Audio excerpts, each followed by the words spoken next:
Hi every one, welcome to global short and academy. இந்த வீடியோவில் நம்ம என்ன பார்க்க போகிறோம் அப்படின்னா, English short and lessons chapter 6 பார்க்க போகிறோம். சாப்டரோட நேம் ஃப்ரேசியோகிராஃபி. கிராமலாக்ஸ்னால் ஃப்ரீக்வெண்ட்டாக அக்கறாகிற வேர்ட்ஸ் தான் கிராமலாக்ஸ்னு சொல்லிட்டு சொல்லுவோம். அதை எழுதுறது வந்து பார்த்தீங்கன்னா நம்ம லோகோகிராம்ஸ்னு சொல்லுவோம். கரெக்டுங்களா?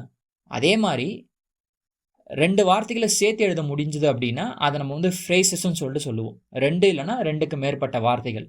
ஓகே, அப்படி எழுதுகிற அவுட்லைன்ஸை நம்ம வந்து ஃப்ரேசியோகிராம்னு சொல்லிட்டு சொல்லுவோம். ஓகேங்களா? எவ்வளோ தான் டிஃப்ரென்ஸு.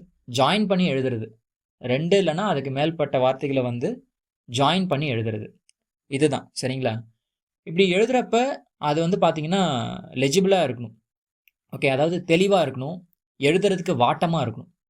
ஓகேங்களா? எல்லா வார்த்தையும் நம்ம வந்து சேர்த்து எழுத முடியாது. எந்தெந்த வார்த்தைகள்லாம் வந்து சேர்த்து எழுதுகிறோமோ அது வந்து தெளிவாக இருக்கணும், வாட்டமாக இருக்கணும். ஓகேங்களா? அதே மாதிரி ரொம்ப லாங்காக எழுதிடக்கூடாது. ரொம்ப லாங்காக போச்சு அப்படின்னா அது படிக்கிறதுக்குமே வந்து கஷ்டமாக வந்து இருக்கும். இந்த மாதிரி வந்து சில கண்டிஷன்ஸ் வந்து கொடுத்துருப்பாங்க. இந்த சாப்டர் வந்து பார்த்திங்கன்னா ரொம்பவே இம்பார்ட்டண்டான சாப்டர். ஓகே, ரெண்டாவது ஈஸியான சாப்டர், மூணாவது இன்ட்ரெஸ்டிங்கான சாப்டரும் கூட. ஓகேங்களா? இந்த சாப்டர் யாரெல்லாம் வந்து மாஸ்டர் பண்ணுறீங்களோ அவங்களுக்கு வந்து பார்த்திங்கன்னா இந்த ஃப்ளூயன்சி, எழுதுகிற ஃப்ளூயன்சி வந்து இன்க்ரீஸ் ஆகியிருக்கும், ஸ்பீடுமே நல்லா இன்க்ரீஸ் ஆகும். ஓகேங்களா? ஸோ இந்த சாப்டர் வந்து ரொம்ப ரொம்ப இம்பார்ட்டண்ட். கவனமாக நோட்ஸ் எடுத்து வச்சுக்கோங்க. பிஃபோர் தட் கிராமலாக்ஸ் 4 வந்து பார்க்கலாம். ஓகே, ஏன்னா இதை பேஸ் பண்ணி தான் வந்து சில எக்ஸாம்பிள்ஸ் வந்து இருக்கும். இதை பார்த்துட்டு பார்க்கலாம். இப்போ இது வரைக்கும் நம்ம 3 கிராமலாக்ஸ் பார்ட் வந்து பார்த்துருக்கோம். கரெக்டுங்களா? நாலாவது இது என்ன அப்படின்னா தேங்க் ஆர் தேங்க்டு. இந்த ரெண்டு வார்த்தைக்கும் எப்படி எழுதுறதுன்னு பாருங்கள். ஃபர்ஸ்ட் பிளேஸில் இத்து ஸ்டோக் எழுதுனா போதும், தேங்க் ஆர் தேங்க்டு. ஓகே, அதவே கோட்டுக்கு மேலே எழுதணும் அப்படின்னா இத்து ஸ்டோக்கு, அது வந்து திங்க். ஓகேங்களா? நெக்ஸ்ட்டு தேங்க் எழுதுனது இத்து எழுதணும், அதுவே இது எழுதணும் அப்படின்னா, அதாவது இத்தை வந்து அழுத்தி எழுதுறது, அப்படி எழுதணும் அப்படின்னா அது வந்து தோ. அதே கோட்டுக்கு மேலே எழுதணும் அப்படின்னா திங்க் ஸ்டோக்கை நம்ம கொஞ்சம் அழுத்தி எழுதணும்னு வச்சுக்கோங்களேன், அது வந்து பார்த்தீங்கன்னா தெம். ஓகேங்களா? Next was, is ஸ்டோக்கு. ஓகேங்களா? இஸ் ஸ்டோக்கு வந்து நம்ம அழுத்தி எழுதணும். அதையே த்ரூ தி லைனில் எழுதணும் அப்படின்னா ஊஸ். ஓகேங்களா? நெக்ஸ்ட்டு இஷ்யூ ஸ்டோக்கு வந்து ஆன் தி லைனில் எழுதணும் அப்படின்னா அது வந்து ஷாலு. அதையே த்ரூ தி லைனில் நம்ம வந்து எழுதணும் அப்படின்னா விஷ். ஓகேங்களா? நெக்ஸ்ட்டு இந்த யூ இருக்குங்க இல்லையா, டிப்தாங் பார்த்துருப்போம். அதை வந்து ஃபஸ்ட் பிளேஸில், ஓகே, லெஃப்ட் செமி சர்க்கிள் மாதிரி நம்ம வந்து எழுதணும் அப்படின்னா அது வந்து வித்து, இல்லைனா இது அப்ரிவேட்டட் டபிள்யூன்னு சொல்லிட்டு கூட நம்ம ஞாபகம் வச்சுக்கலாம். ஓகே, டிப்தாங்னு சொல்லிட்டு வரப்போயும் அப்படியே ஞாபகம் வச்சுக்கலாம். ஃபஸ்ட் பிளேஸில் எழுதணும் அப்படின்னா வித்து. அதையே ஆன் தி லைனில் எழுதணும் அப்படின்னா லெஃப்ட் செமி சர்க்கிள், அது வந்து வென்னு. இதுவே ரைட் செமி சர்க்கிள் எழுதணும் அப்படின்னா ஃபஸ்ட் பிளேஸில் வாட். அதையே ஆன் தி லைனில் எழுதணும் அப்படின்னா உட்டு. ஓகேங்களா? நெக்ஸ்ட்டு இது ஃபஸ்ட் பிளேஸில் இப்படி லைட்டாக எழுதணும் அப்படின்னா நம்ம ஆணுன்னு படித்தோம் இல்லையா, அதையே நம்ம வந்து கொஞ்சம் அழுத்தி எழுதணும் அப்படின்னா அது வந்து ஓ, ஹோ, ஓ, இந்த மாதிரியான வார்த்தைகள். ஓகே, அதே ஆணையே கோட்டுக்கு மேலே எழுதணும் அப்படின்னா பட்டுன்னு படித்தோம், அதையே நம்ம அழுத்தி எழுதணும் அப்படின்னா அது வந்து ஹி. ஓகேங்களா? இதுதான் கிராமலாக்ஸ் பார்ட் 4. ஓகேங்களா? இப்போ நம்ம வந்து சாப்டருக்குள்ளே வந்து போகலாம். இப்போது 2-3 வார்த்தைகளை சேர்த்து எழுதுறது, ரெண்டு இல்லைன்னா அதுக்கு மேற்பட்ட வார்த்தைகளை சேர்த்து எழுதுறது தான் ஃப்ரேசன்ஸ் சொல்லிட்டு சொன்னேன். எந்த பொசிஷனில் எழுதணும் அப்படின்றது அந்த வார்த்தையில் வர ஃபஸ்ட்டு வார்த்தைக்கு உண்டான பொசிஷன் தான். இப்போ for example how can they அப்படின்னு ஒரு ஃப்ரேஸ் இருக்குன்னு வச்சுக்கோ. ஹவு கேன் தே ஃப்ரேசஸ் ஒரு மீனிங்கையும் கொடுக்கும். ஓகேங்களா? அவர்களால் எப்படி அப்படின்றத ஹவு கேன் தே. இப்போது இதை தனித்தனியாக எழுதணும் அப்படின்னா ஹவ்வு, கேனு, தே நம்ம வந்து இப்படி எழுதணும். கரெக்டுங்களா? இதுவே இதை சேர்த்து எழுதுகிறப்ப ஹவ்வோட பொசிஷனில் தான் எல்லாத்தையும் எழுதணும்.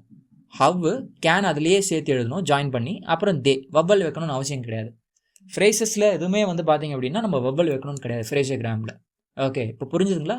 ஹவ் கேன் வந்து தனியாக எழுதுனா ஃபஸ்ட் பிளேஸில், ஆனால் சேர்த்து எழுதுகிறப்ப வந்து ஹவ் கூட அப்படியே சேர்த்து எழுத வேண்டியதான். தே வந்து பார்த்தீங்கன்னா செகண்ட் பிளேஸில் எழுதணும். இங்கே வந்து பாருங்கள், இது கூட சேர்த்து எழுதுறப்ப கீழே வருது. புரியுதுங்களா? அதே மாதிரி தான் ஐ ஹாவ், ஐ எழுதுறீங்க, ஹாவ் தனியாக எழுதுறீங்க, சேர்த்து எழுதுறப்ப ஐ ஹாவ், இப்படி நம்ம வந்து எழுதணும். ஓகே, அந்த ஃப்ரேசோகிராமில் வர ஃபஸ்ட்டு ஸ்ட்ரோக்கோட பொசிஷனை தான் வந்து நம்ம என்ன பண்ணணும், யூஸ் பண்ணணும். ஓகேங்களா? அதுக்கப்புறமா ஒரே மாதிரி இருக்கும் சில ஃப்ரேசஸ். இப்போ for example with which, with much, with each, இதெல்லாம் பாருங்க ஒரே மாதிரி இருக்கு பாருங்க ஸ்டார்டிங்கில். அப்போ நம்ம இது எப்படி டிஃப்ரென்ஸ் காட்டணும் அப்படின்னா, செகண்டாக இருக்கிற வார்த்தையை வச்சு தான் டிஃப்ரென்ஸ் காட்டணும். ஃபார் எக்ஸாம்பிள் இப்போ மச்சுன்றது நம்ம எப்படி எழுதுவோம் அப்படின்னா ஃபர்ஸ்ட் பிளேஸில் எழுதுவோம். வித்துன்றதையும் ஃபர்ஸ்ட் பிளேஸில் எழுதுவோம். விச்ன்றதை ஆந்தி லைனில் எழுதுவோம். வித்துன்றதை ஃபர்ஸ்ட் பிளேஸில் எழுதுவோம். ஈச்ன்றதை வந்து பார்த்தீங்க அப்படின்னா த்ரூ தி லைனில் எழுதுவோம். வித்துன்றதை ஃபர்ஸ்ட் பிளேஸில் எழுதுவோம். இதை நம்ம வந்து இந்த வார்த்தையை வச்சுட்டு தான் நம்ம வந்து எழுதணும்னு நினச்சோம் அப்படின்னா எல்லாமே ஒரே மாதிரி இருக்கும். இப்போ with much, with which, with each, கிட்டத்தட்ட பாருங்கள் எல்லாமே ஒரே மாதிரி இருக்கும். இந்த மாதிரி இருக்கிறப்ப நம்ம என்ன பண்ணணும் அப்படின்னா, அடுத்த வர வார்த்தையை வச்சுட்டு நம்ம வந்து முன்னாடி இருக்கிற வார்த்தையை மேலேயும் கீழே மாற்றி எழுதிக்கலாம். ஃபார் எக்ஸாம்பிள் இப்போ வித் மச்சுன்றது வந்து பார்த்தீங்கன்னா ஃபர்ஸ்ட் பிளேஸ்லேயே முடிஞ்சிடற மாதிரி, கோட்டில் டச் ஆகக்கூடாது. வித் விச்ன்றது வந்து பார்த்தீங்கன்னா கோட்டில் டச் ஆகணும், ஏன்னா விச் வந்து கோட்டுக்கு மேலே நம்ம வந்து எழுதுவோம். வித் ஈச்ன்றது வந்து பார்த்தீங்கன்னா துருதி லைனில், ஸோ வித்தோட ஸ்ட்ரோக் வந்து பொசிஷன் வந்து கொஞ்சம் சாக்ரிஃபைஸ் பண்ணி நம்ம எப்படி எழுதுறோம். புரியுதுங்களா? இது வித் மச்சு, இது வித் விச்சு, இது வந்து பார்த்தீங்கன்னா வித் ஈச். இப்படி எழுதக்கூடாது, இப்படி தான் எழுதணும். ஏன்னு உங்களுக்கு வந்து சொல்லியிருக்கேன். ஓகே, நெக்ஸ்ட்டு இந்த ஐ இருக்குங்க இல்லையா, ஐன்றது நம்ம இப்படி எழுதுவோம் ஐ சவுண்டுக்கு. இந்த ஐன்றது கே எம் எல் இதுக்கு முன்னாடி வந்துச்சுன்னா, ஓகே ஃபார் எக்ஸாம்பிள் இந்த வேர்ட்லாம் பாருங்கள், I am, I will, I can, ஐயை ஃபாலோ பண்ணி எம் சவுண்டு, ஐயை ஃபாலோ பண்ணி எல், ஐயை ஃபாலோ பண்ணி கே, இது வந்து இருக்குது. அப்படின்ற பட்சத்தில் நம்ம தனித்தனியாக இப்படி எழுதக்கூடாது. இல்லைனா ஐ போட்டு இப்படி எழுதக்கூடாது. ஐ போட்டு வில்லு வந்து இப்படி எழுதக்கூடாது. ஐ போட்டு கேன் இப்படி எழுதக்கூடாது. என்ன பண்ண சொல்கிறாங்க, ஆஃப் ஐ வந்து யூஸ் பண்ணிக்கோங்கன்னு சொல்கிறாங்க. ஆஃப் ஐனா வெறுமனே இந்த டேஷ் மட்டும்தான். ஐ am, I will, I can, இந்த மாதிரி ஐயை வந்து ஷார்ட் பண்ணிக்க சொல்கிறாங்க. வெறுமனே இது மட்டும் யூஸ் பண்ணிக்கோங்க, ஃபுல்லாக எழுத வேண்டாம் அப்படின்னு சொல்கிறாங்க. ஸோ இப்படி தான் நம்ம வந்து என்ன பண்ணணும், எழுதணும். சரிங்களா? அதுக்கப்புறமா சில எக்ஸெப்ஷன்ஸ் நம்ம வந்து பார்க்கலாம். இப்போ நார்மலாக ஷீ இது வந்துச்சு அப்படின்னா நம்ம வந்து டவுன்வர்ட் ஹெச் தான் வந்து யூஸ் பண்ணுவோம் நார்மலாக. ஓகே, தனியாக வந்துச்சுனாவோ இல்லைனா ஒரு வார்த்தையோட ஒரு ஃப்ரேஸோட பிகினிங்கில், okay, standing alone or at the beginning of a phrase அப்படின்னு சொல்லிட்டு இப்படி வரப்போ நம்ம வந்து டவுன்வர்ட் வச்சு தான் நம்ம வந்து யூஸ் பண்ணுவோம். இதுவே நடுவில் ஹீன்ற வேர்டு வந்துச்சு அப்படின்னா அதை வந்து இப்படி நம்ம வந்து ரெப்ரசன்ட் பண்ணணும். கிராமலாக்ஸில் நம்ம வந்து பார்த்தது. ஓகேங்களா? பட்டை அழுத்தி எழுதணும் அப்படின்னா ஹீ. ஓகே, இப்போது ஹீ மே அப்படின்னு வந்திருக்கு. இப்போ இதில் ஹீ வந்து இனிஷியலாக வந்திருக்கு. ஸோ நம்ம டவுன்வேர்டு ஹெச் நம்ம வந்து யூஸ் பண்ணிக்கலாம். துருதி லைனில் ஹெச் யூஸ் பண்ணால் ஹீ, அப்புறம் மே. இதுவே இஃப் ஹீ மே, இது பாருங்கள் நடுவில் வந்திருக்கு. நடுவில் வந்துச்சுன்னா நம்ம இந்த ஃபார்ம் தான் யூஸ் பண்ணணும். அப்போ இஃப்க்கு துருதி லைனில் எஃப், ஹீக்கு அந்த டாட் டேஷ் மாதிரி, அப்புறம் மே. ஓகேங்களா? ஹீ ஷுட் நோ, இது பாருங்கள் ஹீ ஷுட் நோ, இதில் வந்து ஸ்டார்டிங்கில் வந்து வந்திருக்கு. அப்போ நம்ம வந்து ஃபுல் ஸ்ட்ரோக்ஸ் தான் யூஸ் பண்ணணும். He should know. ஓகே, இதுவே இஃப் ஹீ ஷுட் நோ இப்படி வந்துச்சு அப்படின்னா நடுவில் தான் வந்திருக்கு இல்லையா? So if he should know இப்படி நம்ம வந்து எழுதணும். ஓகேங்களா? ஸோ ஹீ பொறுத்த வரைக்கும் தனியாக வந்துச்சுன்னா டவுன்வேர்டு ஹெச், ஸ்டார்டிங்கில் வந்துச்சுன்னா டவுன்வேர்டு ஹெச். மற்ற டைமில் வந்து பார்த்தீங்கன்னா இந்த லோகோகிராம் தான் நம்ம வந்து யூஸ் பண்ணணும். நெக்ஸ்ட்டு சம்டைம்ஸ் ஃபுல் ஸ்ட்ரோக்ஸ் எழுதுறதே வந்து பார்த்தீங்கன்னா ஃபாஸ்ட்டாக இருக்கும். ஓகே, நம்ம எக்ஸாம்பிள்ஸ் பார்க்கலாம். இப்போது மச்சுன்றது நம்ம ஃபஸ்ட் பிளேஸில் இப்படி எழுதணும். கரெக்டுங்களா? லோகோகிராம்ஸ்லாம் நம்ம வந்து பார்த்தது. இப்போ ஸோ மச் அப்படின்னு ஒரு வேர்டு வருதுன்னு வச்சுக்கோங்க. ஸோ மச் இப்படி எழுதலாமான்னா எழுதலாம், தப்பு கிடையாது. ஆனால் இப்படி வந்து எழுதுகிறப்ப கொஞ்சம் கை ஸ்லோ ஆகும். ஓகே, வேகமாக எழுதுறதுக்காக ஸோ போட்டு மா இச் இப்படி நம்ம வந்து எழுதிடுவோம். அதே மாதிரி தான் ஹவு மச், ஹவு தனியாக மச் தனியாக அப்படி எழுதுறதுக்கு பதில் ஹவு போட்டு மச். ஓகேங்களா, வெரி மச் அதையுமே எக்ஸாம்பிள் நம்ம வந்து சொல்லலாம். வெரி மச் இப்படி எழுதுறதுக்கு பதில் வெரி மா இச் இப்படி நம்ம வந்து எழுதுவோம். ஓகேங்களா, அதே மாதிரி இந்த வேர்ன்றது 2 ஃபார்மில் நம்ம வந்து எழுதுவோம். ஒன்று வந்து பார்த்தீங்கன்னா டவுன்வர்ட் ஆறு, இன்னொன்று வந்து பார்த்தீங்கன்னா வே ஆறு வேர் அப்படின்னு சொல்லிட்டு எங்கெங்கெல்லாம் எதெல்லாம் யூஸ் பண்ணுவோன்னு பார்ப்போம். இப்போது தே வேர் அப்படின்னு ஒரு வேர்ட் இருக்குன்னு வச்சுக்கோங்களேன். இதில் எழுதுறதுக்கு எது வாட்டமாக இருக்கும் அப்படின்னா தே வேர் இப்படி எழுதுறது வந்து பார்த்தீங்கன்னா கன்வீனியண்ட்டாக இருக்காது. ஓகே, இதுவே தே வேர் இது வந்து பார்த்தீங்கன்னா எழுதுறதுக்கு வாட்டமாக இருக்கும். ஓகேங்களா, அதே மாதிரி யூ வேர் இது பாருங்க, யூ போட்டு இப்படி எழுதுறது வாட்டமாக இருக்காது. இதுவே யூ போட்டு டவுன்வர்ட் ஆர் யூஸ் பண்ணுறது வாட்டமாக இருக்கும். ஓகே, நம்ம எது எப்படி எழுதுறதுக்கு வந்து கன்வீனியண்ட்டாக இருக்கோ அதனால் நம்ம வந்து என்ன பண்ணிக்க போகிறோம், இந்த இடத்துல வந்து யூஸ் பண்ணிக்க போகிறோம். அதே மாதிரி இஃப் தே வேர் இப்படி வருதுன்னு வச்சுக்கோங்க, இஃப் போட்டு தே போட்டு வேர். ஓகேங்களா, இஃப் ஹீ வேர் இதில் பாருங்கள், இஃப் எழுதுகிறோம், ஹீக்கு ஒரு டேஷ் மாதிரி, அப்புறம் வேருக்கு டவுன்வர்ட் ஆர். இஃப் ஹீ வேர் எழுதுறதுக்கு வாட்டமாக வந்து இருக்கும், அதனால் நம்ம இப்படி யூஸ் பண்ணுறோம். ஓகேங்களா, அதுக்கப்புறமா இந்த ஹிம், இப்போது ஆஃப் ஹிம் இப்படி வருதுன்னு வச்சுக்கோங்களேன், நம்ம ஆஃப் போட்டு ஹிம்முக்கு ஒரு எம் யூஸ் பண்ணிக்குவோம். ஆனால் இது பார்த்தீங்கன்னா ஐஎம் மாதிரி இருக்கும். கரெக்டுங்களா, ஐஎம்முக்கும் சேம் ஸ்ட்ரோக்ஸ் தான். அப்போ ஹிம் வரப்போ இந்த இடத்துல எம்முக்கு முன்னாடி தேர்ட் பிளேஸில் ஒரு டாட் வச்சுக்க சொல்கிறாங்க. அதே தான் டூ ஹிம்முக்கும். இது வந்து நம்ம டூ எம்மு மட்டும் எழுதணும் அப்படின்னா டூ மீ அப்படின்னு படிக்கிறதுக்கு சான்ஸ் இருக்குது. அதனால் இங்கே ஒரு டாட் வச்சிட்டோம் அப்படின்னா இது வந்து டூ ஹிம் அப்படின்னு சொல்லிட்டு கரெக்டாக வந்து எடுத்துடலாம். ஓகேங்களா, நெக்ஸ்ட்டு முக்கியமான டாபிக் இது டிக் தி. இப்போ நம்ம வந்து தி நார்மலாக எப்படி எழுதுவோம்னா செகண்ட் பிளேஸில் ஒரு டாட் நம்ம வந்து வைப்போம், லைட் டாட்டோ ஹெவி டாட்டோ, இதுதான் நம்ம வந்து தீன்னு படிச்சிருக்கோம். கரெக்டுங்களா, ஆனால் ஒரு சில இடத்துல சின்னதாக ஒரு லைன், ஒரு ஷார்ட் லைன் நம்ம வந்து யூஸ் பண்ணிக்கலாம், டிக்குன்னு சொல்லலாம். அது எங்கெங்கெல்லாம் யூஸ் பண்ணலாம் அப்படின்றத வந்து பார்க்கலாம். இப்போது ஆஃப் தி அப்படின்னா இதுக்கு முன்னாடி ஆஃப் தி இப்படி தான் நம்ம வந்து படிச்சிருப்போம். கரெக்டுங்களா, ஆனால் இதுக்கப்புறமா ஆஃப் எழுதிட்டு அதனுடைய ஆப்போசிட் சைடில் இப்படி எழுதணும் இல்லையா, அதனுடைய ஆப்போசிட் சைடில் இப்படி. ஓகே, இப்படி ஒரு டிக் போட்டால் போதும். Of the, of the, of the. Same goes to to the, to the இப்படி எழுதாம டு போட்டு தி.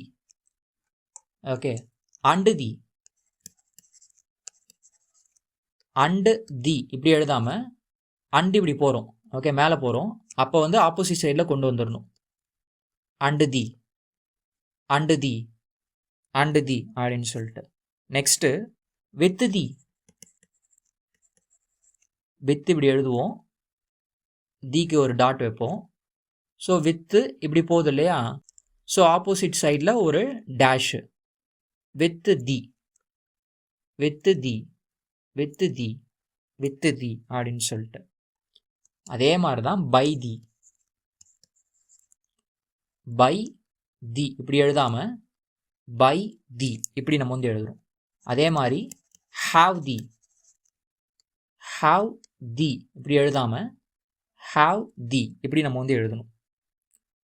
புரியுதுங்களா? ஸோ இதில் வந்து எல்லாமே நம்ம டவுன்வர்டாக எழுதியிருக்கோம். தி வந்து பார்த்தீங்க அப்படின்னா ஆஃப் தியில் டவுன்வர்டாக எழுதணும், டூ தியில் டவுன்வர்டாக எழுதணும், அண்டு தியில் டவுன்வர்டாக எழுதணும், அதாவது ஆப்போசிட் சைடு, அவ்வளோதான். ஓகேங்களா, இதுவே அப்வர்டாக ஒரு சில இடத்துல வந்து எழுதுகிற மாதிரி இருக்கும். அது என்னென்ன வார்த்தைகள்னு சொல்லிட்டு பார்க்கலாம். இப்போ பியாண்டு தீன்னு வருதுன்னு வச்சுக்கோங்க. பியாண்டுக்கு வந்து இப்படி நம்ம எழுதுவோம் லோகோகிராமில், தீக்கு ஒரு டாட் வைப்போம். கரெக்டுங்களா? இப்போ இந்த இடத்துல பாருங்கள், பியாண்ட் எழுதிட்டு ஆப்போசிட் சைடில் கீழே நோக்கி முடியுது, ஸோ நம்ம அப்வேர்டு இப்படி நம்ம வந்து எழுதுறோம். Beyond the, beyond the, beyond the அப்படின்னு சொல்லிட்டு. அதே மாதிரி ஹவ் தி, ஹவ் தி,